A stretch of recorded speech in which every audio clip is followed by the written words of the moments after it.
Hi, this is Gary Kayye, and we are here at InfoComm 2017 here in Orlando, and I'm here with a special guest, Sam Taylor, who's the Executive VP of Almo Pro AV. Sam, how are you doing? Good. How are you today, Gary? I'm doing well, doing well. We are here, you're here, celebrating your 30th anniversary in the industry.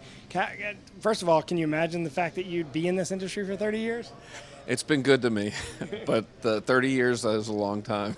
You know, when you started in the industry, this is a little small industry. It wasn't even really well defined, and I suspect that at dinner parties you probably had a hard time telling people what you did.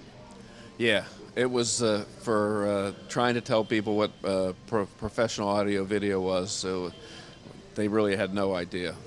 Well, what did you do when you first started in the industry? What was your first job? I was a regional sales manager for Electrograph. And I was thinking about this today on the plane flight here, because everybody's talked about the convergence of Pro and IT. I think one of the first products I was successful with in selling in 1987 was the convergence, because it was a Mitsubishi large format monitor, and you probably remember this because you've been in the industry too for that long time. But it had both video inputs and VGA inputs. So I'm like, really, that was when it first started to come together. You're absolutely right. I agree with you. The big, large format monitors. So here's the interesting thing. Now, you've spent almost your entire career in the distribution side of the business, and that's a key. Right now, it's a key component, but it's kind of gone through ebbs and flows, because distribution has gone from being everyone used it to everyone sort of shied away from it to everyone using it. And the time you got in the industry, let's be honest, distribution was not considered the best way to going through distribution was not considered the best way to distribute a product. It was sort of a dirty word, wasn't it? Yeah, that was exactly the phrase I was going to use. Distribution was kind of a dirty word. Okay. But it was we were everybody's source for a product line they didn't carry and they didn't have a direct relationship with. Right. And things have changed over the years. And honestly, I mean, I've been in the industry as long as you have, and your name is synonymous with distribution. I believe, and I'll make a bold statement here, I think the distribution has changed because of you. I think a lot of the distributors in the industry emulate what Sam Taylor did over the years.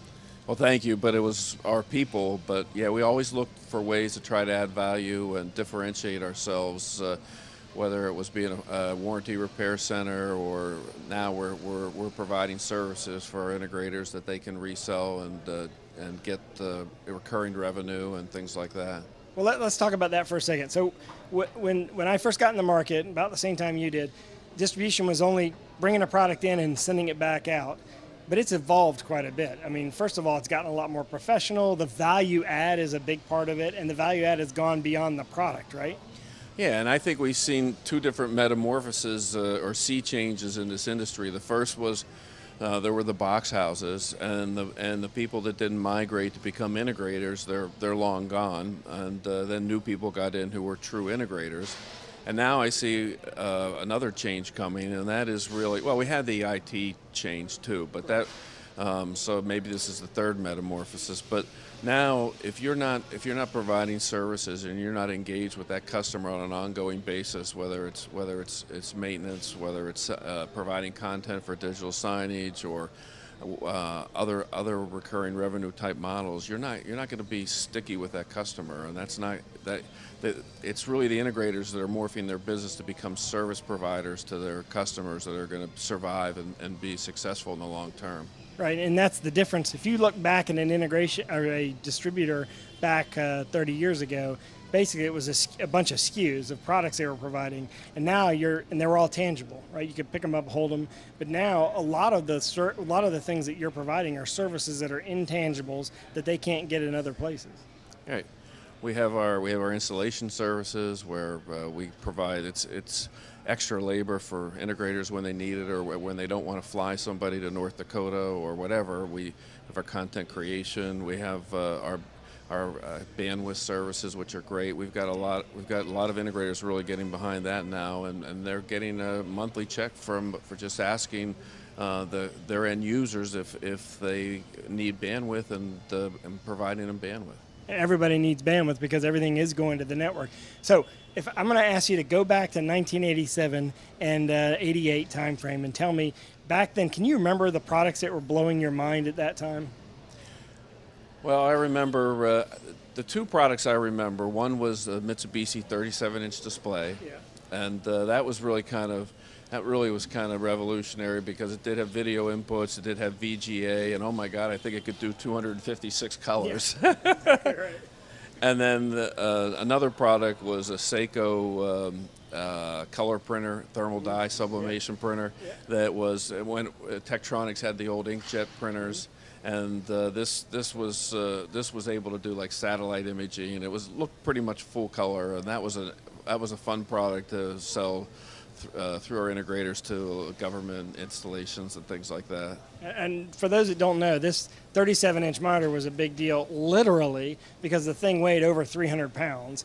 4 people had to lift it on a cart, and when you did put it on a cart, you basically had to sign an insurance statement that you were going to strap it down and that the cart wouldn't fall over because it was so dangerous and big. Yeah. I mean, it was huge. Yeah, and they had two versions. One was for one was really for the pro side that did look like a monitor. The other one that looked like it came out of a spaceship, and they had out of a Star Trek scene that they had designed. Yeah, one was black, one was white, Yeah. and they were sort of sold through theoretically different distributions. Which one did you have? We had both, actually. Yeah. Okay, there you go. So now, looking back over the last 30 years, if you can sort of plot your career, if you looked at those products, right, give me 2 or 3 products that kind of are categories or technologies that have blown your mind over the years. Well, when the flat panels came in 97 with Fujitsu, that was a groundbreaking product, and Pioneer with their 50-inch plasma displays. That was a really total change for our industry, and really the start of digital signage, and so I think for me that was one of the biggest changes. And we were early on, and we were fortunate to be early on and selected as Fujitsu's first distributor. That was very helpful for our business to grow, and we did really well with that. Unfortunately, they kind of couldn't stay in the market, and they exited, but others came, and that was the biggest, I think. And so I think maybe around 8 years ago here, was it 8 years ago that you started Almo Pro AV? Wasn't it here in Orlando? It was 8 years ago to this day, yes. Yeah, so 8 years ago today, you announced with Warren Chaikin, that you were going to, who's the president of Almo, that you were going to start the commercial division of Almo, having served in the industry some 22 years at other distributors in different capacities. And how's this ride been, and how's this been different from the last 22 years prior? Well, this has been a great ride. I mean, I've been part of private equity companies, part of public companies, and now to be part of a company that's been in business for 76 years, and the Chaikins own the company. They treat their family, they treat their employees like family. 5 years in a row, one of Philly's top 50 best workplaces, and you don't get that by accident. So it's been great, and so we were able to bring over 22 people. And when we were at this show 8 years ago, we had 22 employees, but we had no vendor contracts. We had no inventory, and we had no customers. Yeah, here you are 8 years later, and how you doing now? It's going well. How many lines? You got, what, 40-some lines now? Yeah, but that's by design. We could have a 200 lines. So we have 40 key vendors that we work with, and I think that's one of our differentiators that we learned along the way. Not to try to be everything to everybody, but to be focused on the lines that we carry. And I noticed that Warren Chaikin is here at the show, so that's a testament to what you've done, because he stayed engaged with it, and now commercial is a big part of their business. Yeah, it really is. We've actually grown to be their largest division now. So 8 years later, you've gone from having no commercial AV division to growing the largest division in the family-owned company. That's impressive. Well, it's gone well. You're definitely part of the family now. That's right. All right. So what? Tell me. I want to ask you a couple other quick questions. What does Sam Taylor do when he's not dressed in a suit and tie, and he's not out? Well, you don't have a tie on today, but dressed in a suit, and he's not on the show floor, and he's not wearing his Almo hat. What does Sam Taylor like to do? What are your kind of passions? Oh, swimming is my passion. I swim competitively still, as long as this old body allows me to. But that's the thing I'm most passionate about. But I'm also passionate about hanging out with my kids and my grandkids now, and so that's a load of fun too. You don't look old enough to have grandkids. Well, thank you, but I do. So the passion is swimming still, and for those that don't know, Sam did swim in college and won the national championship with his team in college, so you've got a little bit to hang your hat on there as far as swimming goes. And what can we expect from Almo the next 8 years? When I come back here, hopefully an interview 8 years from now, what do you think will be different? It seems to me that an even deeper focus on service is going to be a key. Oh, I think you nailed it. I mean, we just launched programming services as well, and we're already providing those to some of our integrators for Crestron, AMX, Extron products. You're going to see that we're going to continue to grow out our services. That's going to be a more important part of our business.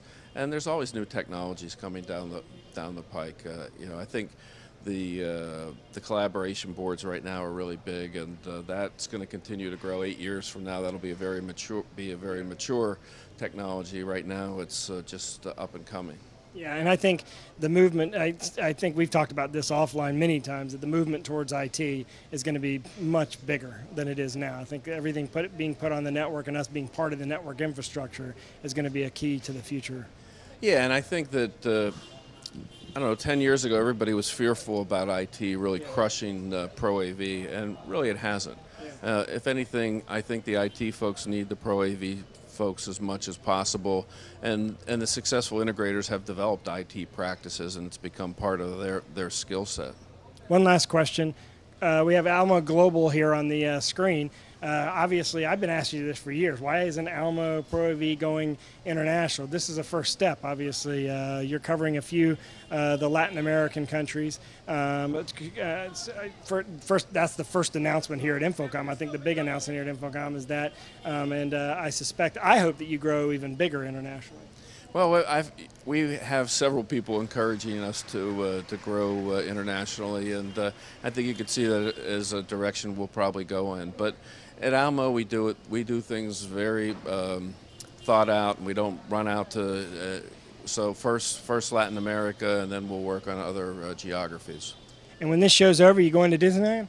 No, thank you. I am. No, thank you. I'm going to Disneyland. I love Disneyland. Okay, so you can check out Almo. Everyone already knows this. You can check out Almo by Googling them. You can go to almoproav.com. You definitely want to sign up for their E4 AV Tour, which you can go to e4avtour.com.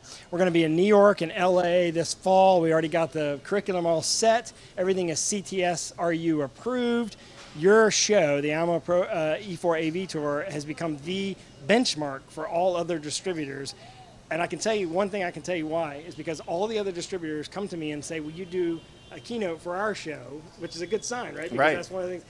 In addition, I hear from other manufacturers that they're being asked to do some of the similar kind of things that they do in education you do at your show. So congratulations on that. I mean, you've got some great people, Melody and Brian and Justin. I don't want to leave anybody out, but and Rob, you've got some great people there. So congratulations on your past, and good luck on your future. Well, thank you. Yeah, and it is about the people. I mean, the people make your company. So we have great people. Yeah, and I've been honored to be part of a small part of the culture in a little odd way here at Almo Pro AV, and I've enjoyed our relationship. Our relationship extends beyond the AV industry because of my love for swimming as well. One of these days we're going to have a swim off. Unfortunately, I can't right now because of my shoulder. That's my excuse. But we're going to have a race for charity. And but anyway, thanks very much for joining us. And of course, you can learn everything you need to learn about Almo at almoproav.com. Thanks, Sam. Thank you, Gary.